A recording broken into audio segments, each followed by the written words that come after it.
खुशियाँ हो रही है। तो हमने कहा बताइए, तो कहते हैं ढोल गंवार शूद्र पशु नारी ये सब ताड़न के अधिकारी। कहें घर में इसकी बढ़िया चर्चा हुई महाराज जी। तो मैंने कहा महाराज जी से इसका मतलब पूछ लिया जाए। तो हमने कहा अभी बताएं, तो कहना ना अभी नहीं, अभी तो अकेले में सुनूंगा, पूरा मेरा परिवार सुने, सब लोग सुने, कथा में बता दीजिएगा। हमने अखिलेश जी को वचन दिया था कि आज कथा के शुरुआत में ही मैं इसको बता दूंगा। ये जो लोग ये समझते हैं कि ढोल गंवार शूद्र पशु नारी ये सब ताड़न के अधिकारी।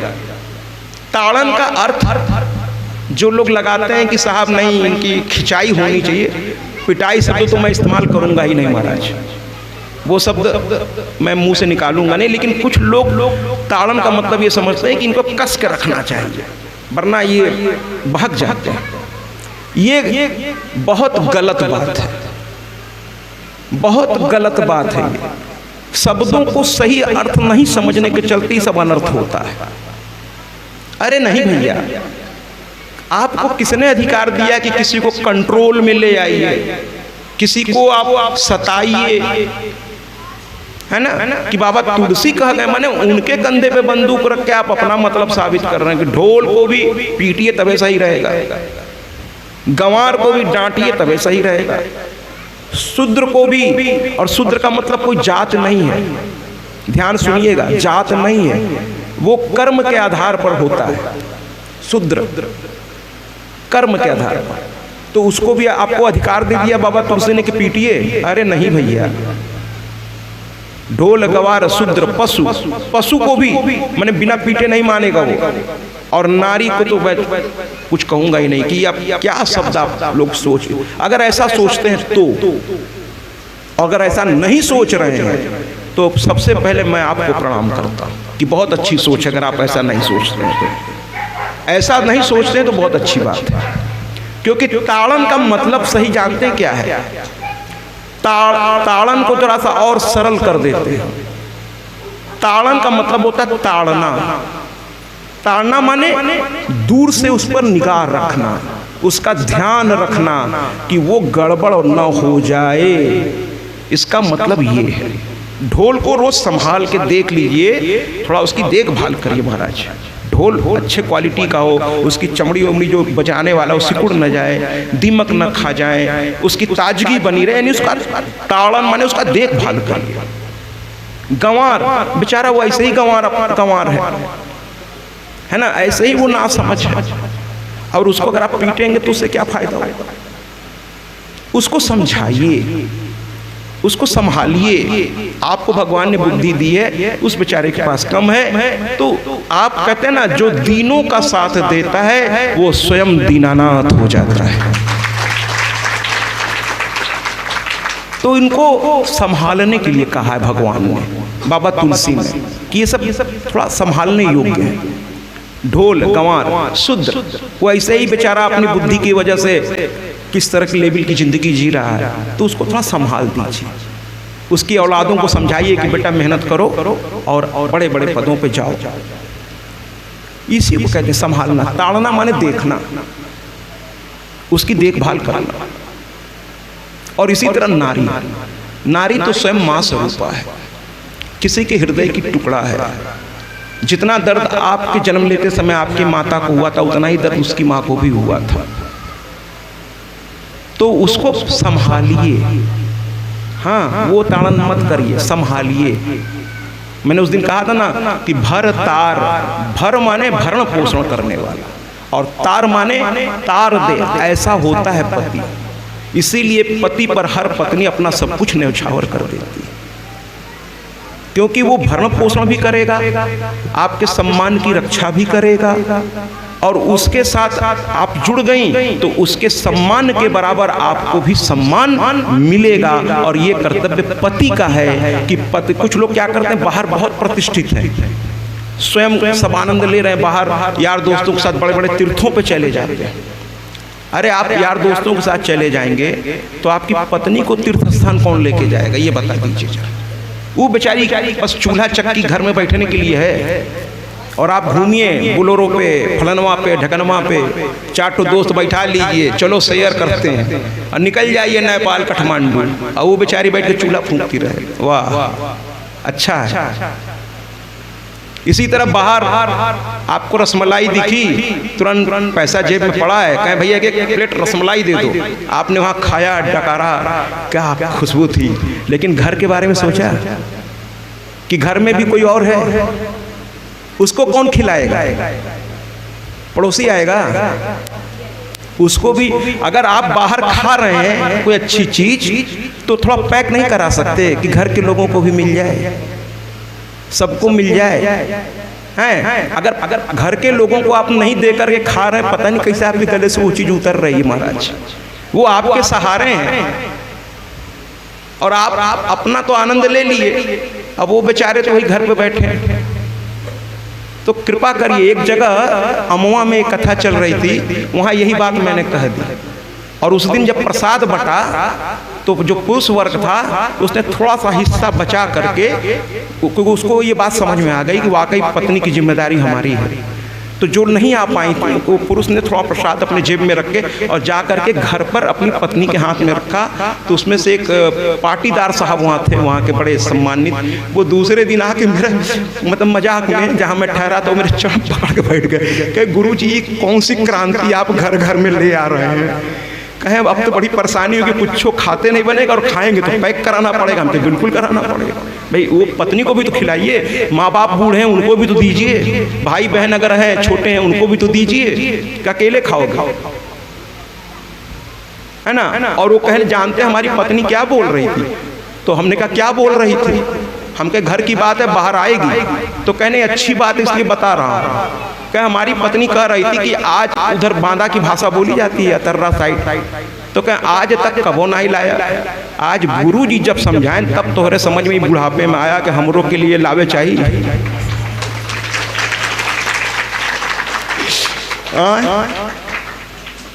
खैर कुल मिलाकर के यज्ञ हुआ, उसमें से खीर निकला, और इनकी 2 पत्नियां थीं, एक का नाम था मनोरमा और एक का नाम था लीलावती।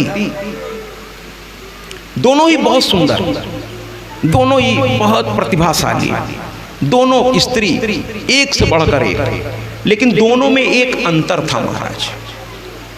मनोरमा जो थी वो भक्ति प्रधान थी, उसको राजसी ठाट बाट से कोई लेना देना था नहीं। वो अपने सास ससुर की भक्ति करती थी, अपने पति की भक्ति करती थी, और अपने इष्ट की भक्ति करती थी, और परिवार,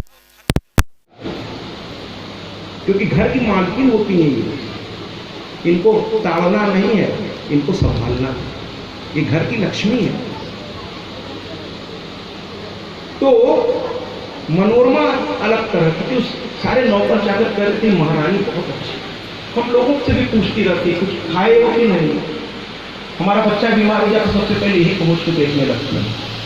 मालकिन बहुत अच्छी, पूरा राज्य मनोरमा को बहुत प्यार और सम्मान देता है, इसलिए नहीं कि वो ध्रुव संधि की पत्नी है, इसलिए कि वो स्वयं बहुत अच्छी, स्वयं बहुत अच्छी। संत समाज चलाए तो वो सारे नौकर हटाकर खुद अपने हाथ से अयोध्या की रानी, बल्कि महारानी, अपने हाथ से उनके लिए भोजन बनाए। और जब तक वो संत खा न ले, न राजा हटते थे वहां से, न रानी हटती, संतों की सेवा करो। उसी दौरान किसी संत के मुंह से निकला कि जाओ तुम्हारे कोख से एक बहुत बड़ा भक्त पैदा हुआ।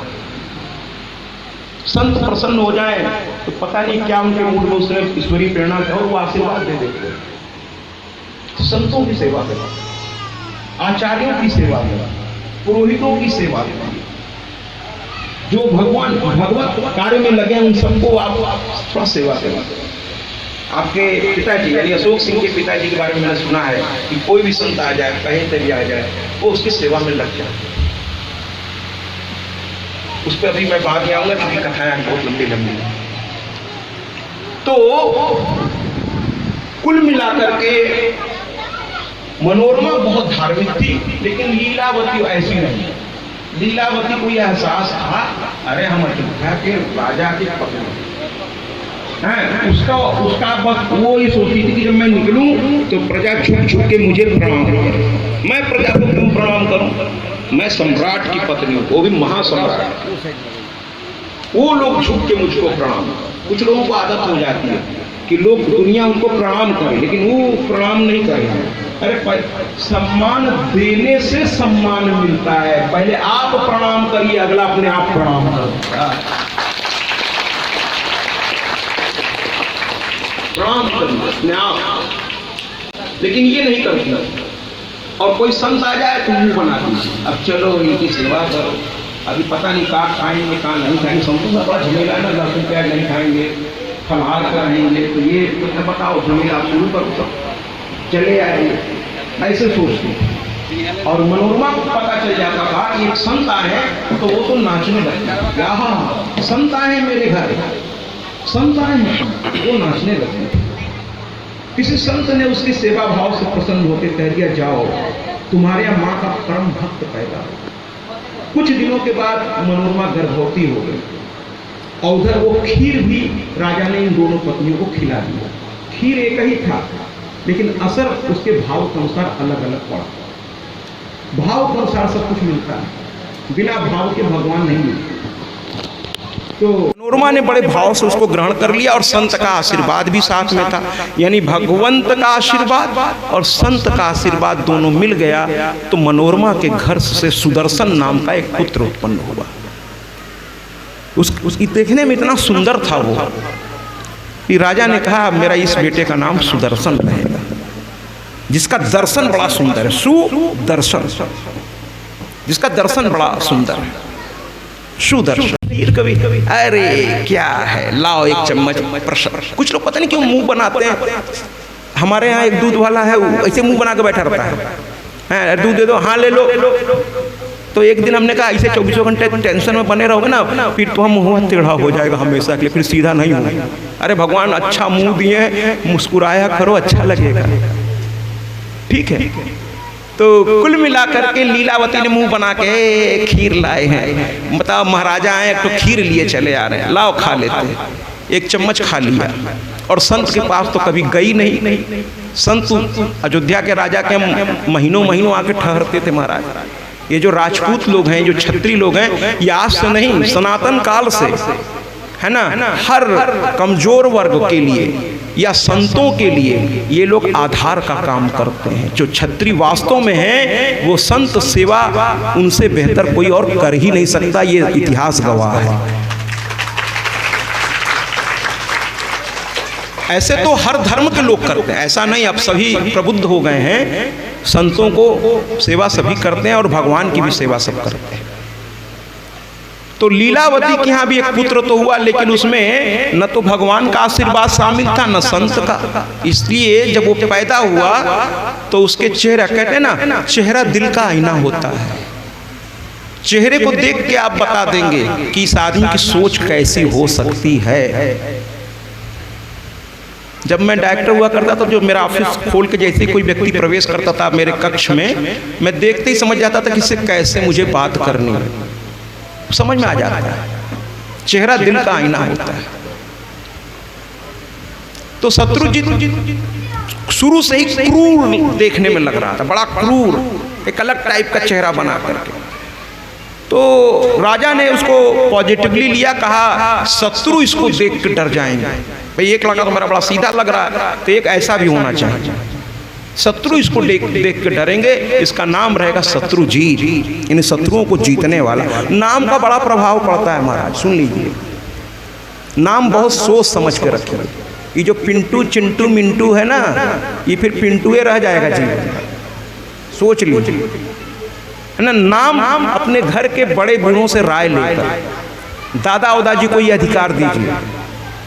दादा भी अगर वो पढ़े लिखे हैं तो अपने से नहीं रखेंगे, किसी संत से वो सलाह ले लेंगे कि मेरे घर पुत्र आया है, इस घड़ी इस नक्षत्र में आया है, इसका क्या नाम रखा जाए। और वो पुत्र को देखकर, चेहरा देखकर वो नाम बता देगा। अगर वो वाकई विद्वान है या संत है, उसकी तस्वीर, अब तो व्हाट्सएप का जमाना, भेज दीजिए कि गुरुदेव इसको देख लीजिए और ये इसकी कुंडली है वो भी भेज दे रहा हूँ, उस अनुसार इनका एक नामकरण कर दीजिए। कुंडली ना भी वो फोटो भेज दिए, संत देख के समझ जाएगा। फिर उस नाम को रखिए, नाम का असर पड़ता ही पड़ता है। तो एक था सुदर्शन, एक था शत्रुजीत, बड़े होने लगे ये सब। राजा रोज आखेट करने जाते थे और आखेट करते समय एक दिन राजा आखेट करने गया, वहां उसका पाला एक सिंह से पड़ गया और दोनों सिंह आपस में टकरा गए। न राजा पीछे हटने को तैयार, न सिंह पीछे हटने को तैयार। वो भी अपने जंगल का राजा, ये भी राजा। दोनों आपस में जम के द्वंद्व युद्ध होने लगा। पहले का युद्ध ताकत से खेला जाता था, आजकल की तरह नहीं कि दूर से बैठे बैठे बटन दबा दिया अगला गया ना। पहले तो आमने सामने आते थे, असली ताकत तब पता चलती थी। बाहु युद्ध होता था, शस्त्रों से युद्ध होता था, सब आमने सामने। तो सिंह को राजा ने पंजों से पकड़ लिया, वो भी इनको झटका देने में लगा हुआ था। दोनों ओर से बड़ी ताकत लगाई जा रही थी। सैनिक आगे बढ़े तो राजा ने इशारा किया, नहीं, बीच में कोई और नहीं आएगा, एक अकेला वो है, एक अकेला मैं हूं, अगर और लोग मिल जाओगे तो उसके साथ अन्याय होगा। देखिए पहले के लोग कितने आदर्शवादी थे, अकेला है मैं अकेला ही लड़ूंगा इससे। लेकिन लड़ते लड़ते एक ऐसा मौका आया कि सिंह का पंजा उनके एक हाथ से छूट गया और जैसे ही छूटा सिंह ने सीधे उनके हार्ट पर यानी उनके दिल स्थल पर प्रहार कर दिया। और जैसे ही प्रहार किया वहां से मांस और हार्ट पूरा नोचता हुआ वो बाहर आ गया। ये सब प्रहार करते, सीधे दांत से नहीं पहले पकड़ते, पहले तो मारते हैं बाद में दांत से पकड़ के खाते हैं, प्रहार करते हैं। अब राजा वहीं गिर के मर गए। जब ये बात अयोध्या पहुंची तो हाहाकार मच गया, अरे हमारे राजा मर गए। भाई बिना मुखिया के घर भी नहीं चल सकता, एक मुखिया बहुत जरूरी है। इसीलिए जब एक मुखिया का मृत्यु हो जाती है तो सब मिल करके किसी और को, घर के बड़े को मुखिया बना दिया जाता है। और मुखिया की बड़ी जिम्मेदारी होती है, वो पहले अपने बारे में नहीं सोचता, वो पूरे परिवार के बारे में सोचता है। यही कर्तव्य भी है। तो कहने का तात्पर्य ये है महाराज कि अब वशिष्ठ जी के ऊपर ये बड़ी समस्या हो गई, क्योंकि दोनों बच्चे भी छोटे हैं, मुश्किल से 8-8 साल के। अब वशिष्ठ कहे क्या करें। सभा बुलाई गई अयोध्या में तुरंत। देखिए कुर्सी कभी खाली नहीं रहती, प्रधानमंत्री अगर गए उनका अंतिम संस्कार तब भी कोई न कोई कार्यकारी प्रधानमंत्री बना दिया जाता है कि साइन कौन करेगा फाइल पर, अगर कोई प्रधानमंत्री ही नहीं होगा तो तुरंत हुआ कि एक राजा पहले बनना जरूरी है, सिंहासन खाली नहीं रहेगा, राजा बनना जरूरी है। तो हुआ ये कि एक मंत्रणा बैठाई गई और वशिष्ठ ने कहा कि इसके पहले राजा का और्ध्वदैहिक संस्कार किया जाए, एक राजा पहले बैठा लेते, फिर उसकी देखरेख में राजा का और्ध्वदैहिक संस्कार किया जाए। फटाफट निर्णय लीजिए आप लोग। वशिष्ठ ने गुरु का स्थान बहुत ऊंचा होता है, इसमें कोई दो राय नहीं, और उसमें अगर वो संत है और ऊपर से विद्वान है तो फिर बात ही क्या। गुरु किसी को भी गुरु मत बनाइए, गुरु बनाते समय बहुत सोच समझ के, क्योंकि एक बार बना लेंगे तो फिर उसके आदेश का आपको पालन भी करना पड़ेगा। तो बहुत ठोक बजा के किसी को गुरु बनाइए। तो कुल मिलाकर के वशिष्ठ जी ने आदेश दिया, सबने एक स्वर से कह दिया, पूरे अयोध्या के प्रतिष्ठित और जितने भी नागरिक थे सबने कह दिया सुदर्शन बड़ा भी है और रघुकुल रीति चली आई है कि ज्येष्ठ पुत्र ही राजा होता है। हाँ, अगर वो अयोग्य है तब वो राजा नहीं होगा, अगर अयोग्य है तब तो फिर जो इतने बच्चे उसमें से जो योग्य होगा उसको राजा बनाया जाएगा। लेकिन अगर योग्यता है और ऊपर से जेठ भी है, सबसे बड़ा है, तो उसी को राजा बनाया जाता है। तो कहे सुदर्शन को बना दो। सुदर्शन को चुन लिया गया और उसके बाद सब लोग दौड़ के गए, राजा को वहां से उठा के लाए, वो मर चुके थे, उनको स्नान कराया, विधिवत आचार्यों की देख रेख में। देखिए हर चीज के लिए शास्त्रों में पद्धति बताई गई। इस जीवन में 16 संस्कार हैं, आचार्यों से पूछिए, वो बताएंगे आपको, विधिवत बताएंगे, उनका वो जरूर बताएंगे आप। ठीक है ना। तो पूरा देखभाल के साथ अंत्येष्टि पूरी एक विधि विधान से किया गया। उसके बाद फिर सभा बैठी, फिर सभा बैठी, और उस दिन सभा में दो और नए लोग आ गए। दोनों लड़कों के नाना आ गए, अपने अपने लड़की की और अपने अपने नाती की सुरक्षा के लिए दोनों लड़कों के नाना आ गए, क्योंकि पिता तो मर चुका था। अब लड़कों छोटे छोटे थे, तो वो राजा भी, वो लोग भी राजा तो जानते थे कि लड़का छोटे हैं, औरतें क्या कर पाएंगी, अगर हम लोग नहीं पहुंचे तो अयोध्या का राज्य को छीन लेगा। तो दोनों नाना अपनी सेना लेकर अयोध्या में कि इनको अनाथ मत समझना, अभी हम लोग जिंदा हैं। अरे इनका पति चला गया, दुर्भाग्य की बात है, लेकिन अभी बाप जिंदा है, हमारी लड़की अनाथ नहीं है, और न तो हमारा नाती अनाथ है। दोनों सभा में बैठ गए, अब फैसला करो। तो वशिष्ठ ने कहा फैसला तो हो चुका है, जो बड़ा लड़का है योग्य भी है, यही राजा बनेगा। तो युधाजित बड़ा दुष्ट प्रवृत्ति का था, वो शत्रुजीत का नाना था, और वीरसेन जो राजा थे वो सुदर्शन के नाना थे। तो नाना चूंकि उनकी लड़की भी बहुत अच्छी, वीरसेन भी बहुत अच्छे, और सुदर्शन भी बहुत अच्छा, लेकिन यहाँ शत्रुजीत भी बदमाश, माँ का भी वही हाल, और नाना तो उससे भी बड़ा बदमाश युधाजित। उसने कहा सुनो, बहुत हो गया, हमने काफी देर से देख ली तुम लोग का नाटक वटक। कहते ना सत्ता उसी के पास जाती है जिसके पास ताकत होता है। कहते ना जिसकी लाठी उसकी भैंस, तो लाठी भी मेरी तो भैंस भी मेरा। तो कहने लगे भैया यहाँ भैंस की चर्चा नहीं हो रही है, यहाँ अयोध्या जैसे राज्य की चर्चा हो रही है, जिसका संकल्प है कि कहते ना रघुकुल रीति सदा चली आई, प्राण जाय पर वचन न जाई। रघुकुल रीति, क्षत्रियों का अपना एक तरीका होता है जिंदगी जीने का, है ना। तो कहे ना फैसला तो हो गया है। तो युधाजित ने कहा फैसला बदलना पड़ा, हमारा जो नाती शत्रुजीत ये राजा बनेगा, ये सुदर्शन नहीं बनेगा। तो लोगों ने पूछा ऐसा क्यों, कई कारण बताइए। तो कहने लगा अरे सीधा साधा है, रात दिन भगवान की भक्ति करता है, इससे राज्य चलेगा। राज चलता है हंटर से, जिसके हाथ में हंटर हो, जो प्रजा को डरा सके। वशिष्ठ जी उस सभा से उठ के चल दिए। कहे ये जब कौआ ज्यादा बोलने लगे तो हंस वहां से उड़ के चला जाता है कि यहाँ कुछ कहने से फायदा नहीं, यहाँ कांव चल रहा है। वशिष्ठ जी समझ गए कि अयोध्या के भाग्य में कुछ लिखा है।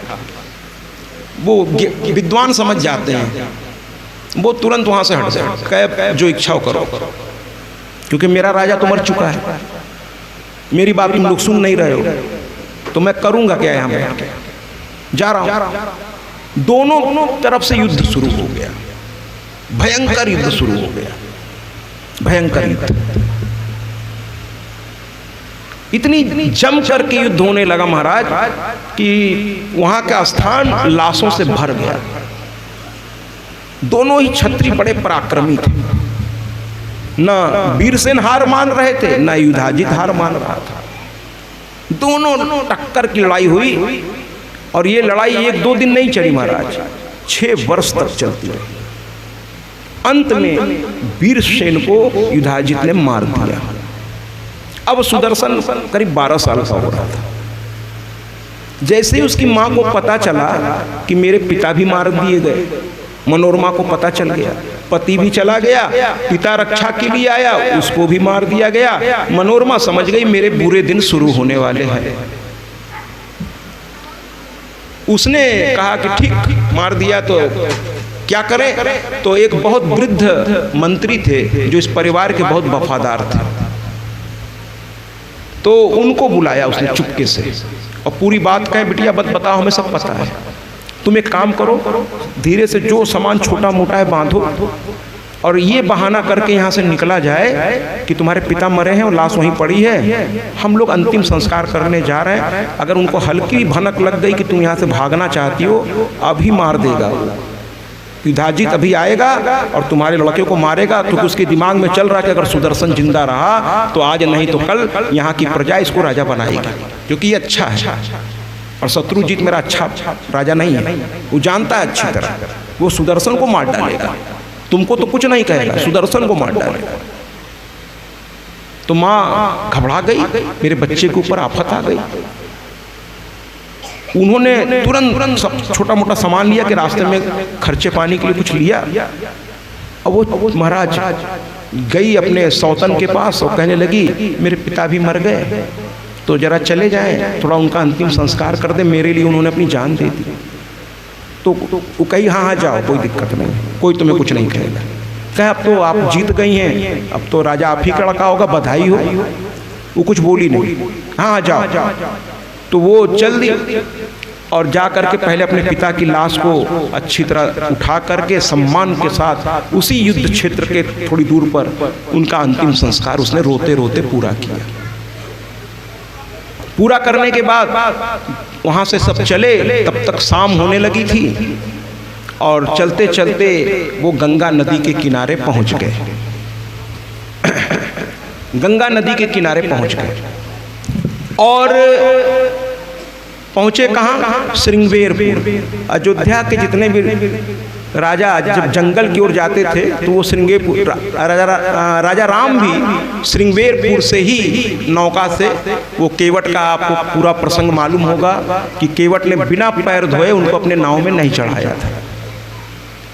तो ये भी श्रृंगेरपुर पहुँच गए और प्रयागराज से श्रृंगेरपुर की दूरी मुश्किल से 25 किलोमीटर है। तो हम अक्सर वहाँ जाते हैं दर्शन करने। वहाँ के जो प्रधान मुखिया जी हैं उनके यहाँ भी चूँकि एक कथा हुई है, तो जब मैं जाता हूँ उनको फ़ोन करता हूँ, सारी व्यवस्था वो कर देते हैं। मैं दर्शन करता हूँ माँ गंगा की वहाँ पर। वहाँ स्वयं भगवान राम पधारे थे और उस केवट का घर आज भी वहाँ है, उसके वंशज आज भी वहाँ है। तो कुल मिलाकर श्रृंगेरपुर पहुंची। लेकिन अब कहते ना, जब आदमी का वक्त बदलता है ना, तो वो ऊंट पे भी चढ़ के चले तो नीचे से कंकड़ आकर उसके सर को फोड़ देता है। वक्त बदलता है महाराज, तो वक्त तो फिर बड़ा अच्छे से हिसाब किताब करता है, समझ रहे हैं आप? तो यहाँ डाकुओं ने उसको घेर लिया। उनको पता चल गया अयोध्या की महारानी है, रानी नहीं है, महारानी है। उसमें भी कैटेगरी होती थी कि कौन रानी होगा, कौन महारानी होगा। जैसे कौशल्या महारानी थी, कैकेयी महारानी नहीं थी, कैकेयी रानी थी, सुमित्रा रानी थी, लेकिन वो महारानी थी कौशल्या, जो घर की सबसे बड़ी बहू है और योग्य भी है। जैसे राजा का चुनाव होता था वैसे महारानी का भी चुनाव होता था कि महारानी कौन हो। तो ये महारानी थी, तो दस्युओं को लगा कि इसका एक एक गहना ही बहुत महंगा होगा। भाई राजा के घर की है तो चलो इसको लूट ले, मतलब कोई तकलीफ में है, इससे उनको लेना देना नहीं। उसकी तकलीफ और बढ़ाने के लिए लोग चल और डाकुओं ने घेर लिया। अकेले मंत्री और 2-4 सिपाही चुपचाप, वो क्या कर पाते, इसका एक एक गहना लूट लिया लोगों ने। अब देखिए, कल तक जो रानी थी, इसीलिए मैं कहता हूं कि अहंकार मत रखिए, वक्त बदलते देर नहीं लगता है। कब लाइन में सबसे आगे खड़ा व्यक्ति कब सबसे पीछे खड़ा हो जाए ये कोई नहीं जानता। इसलिए जब भगवान आपको सब कुछ दे तो विनम्र होइए। वक्त बदल सकता है, वक्त का हर शय गुलाम, वक्त का हर शय गुलाम, वक्त बदलता रहता है। कहते हैं ना कि मौत से किसकी यारी, आज तेरी तो कल मेरी बारी। बहुत आज तेरी तो कल मेरी बारी। तो वक्त बड़ा अलग शब्द है। रानी रोने लगी, जल्दी से किसी तरह नाव में बैठी। जो कल तक महारानी थी, जरा कल्पना कीजिए, जब वो चलती थी तो दासियां फूल बिछाती थी उसके लिए कि इसके पैर जमीन पे न पड़े। उस जमाने में कालीन उलीन तो होता नहीं था, फूलों को बिछाया जाता था। उसके बिस्तर पे सोने से पहले फूलों का सेज लगाया जाता था, तो कि जो नरेश थे ध्रुव संधि उसको जमीन पर पैर नहीं रखने देते थे। इतना ध्यान रखते थे अपनी रानियों का, कोई कमी नहीं थी उसको।